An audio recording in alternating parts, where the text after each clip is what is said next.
Hello guys, ako po si AJ Jagabes. Welcome to my YouTube channel. Subscribe sa AJ's World.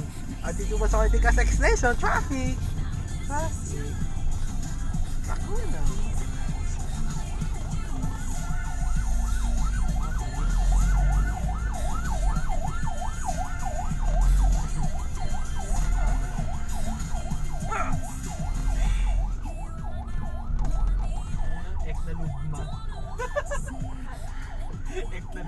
Oo.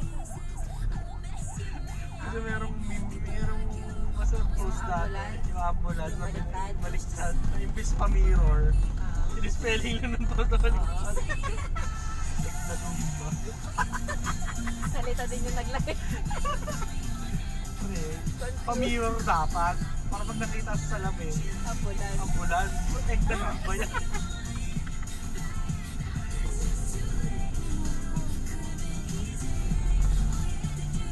Lugma.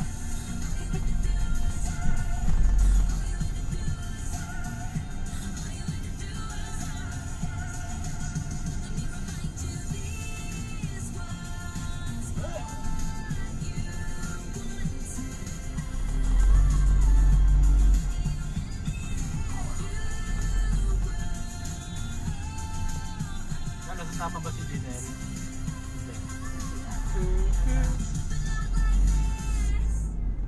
Makapag-IMAX na rin.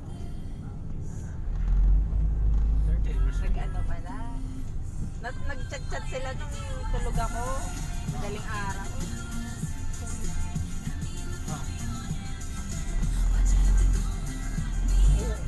Nung ano ata to, nung Friday ng gabi. Tulog sila. Wala ako. Tulog ako. Prayer. Ito yung pag-sabi spirit. Prayer. Si Janelle. Hindi ba pa sila tapos? Ito nga, kaya naano ako eh. Yung nawala yung anto ko nung umaga eh. Nagising ako eh.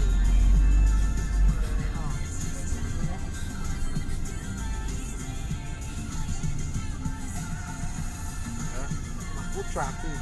Sabihin ko na lang kung sasalita ah. Yes. Janelle at Janelle. Ano na? Sabihin ko na lang kung sino nag-chat.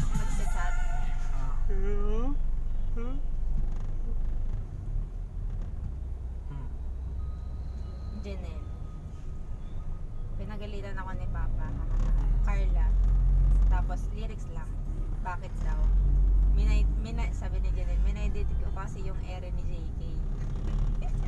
Yung ano, yung may mura. Sabi ni Janelle, sabi ko kanta yun kahit na daw, ba't daw ako nang aaway? Tawa sa akin, Carla. Dapat talaga hiwalay Facebook ng mga magulang. Tapos sabi niya, ayun nga din sabi ko, nagalit. Sabi ko, malaki na ako pa, alam ko na ginagawa Naku, traffic. ko. Natamplag way traffic. Kaya po siya, mamulit pa ito bukas sa almusal.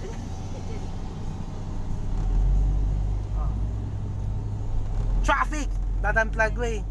Sabi ni Carla, Turn right. you'll always be baby girl. Gusto mo yan, Nel ha? Janelle. Tapos hala, napunta na naman sa breakup ko. Ano ba?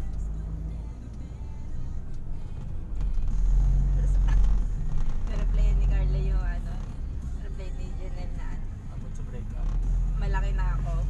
Sabi niya, linyahan ng mga rebelding anak. Sabi ni Janelle, madali kasi sabihin na mag-move on na lang, patawarin na siya, nakalimutan na siya, na may makahanap akong iba. Tapos normal lang naman daw nangyari sa amin. Sabi ko, ma, for once, isipin niyo naman ako, seryosohin niyo ako. Siguro, ako lang yung matapang sa aming dalawa. Carla, traditional pa kasi ang mga boomers. Janelle. Kaya mukhang ako yung masama pero nasaktan ako, di ko lang pinakita. Pero minsan nakikita niyo naman, di ba? Carla, akala kasi nila may switch yung feelings eh. Okay, sige, iniwan niya ako. Turn off ko na pagmamahal ko sa kanya. Janelle. Sabi ko, tapos na yung era ng mga babaeng iiyak lang at mag-move on. I want justice. I want him to take accountability sa nangyari.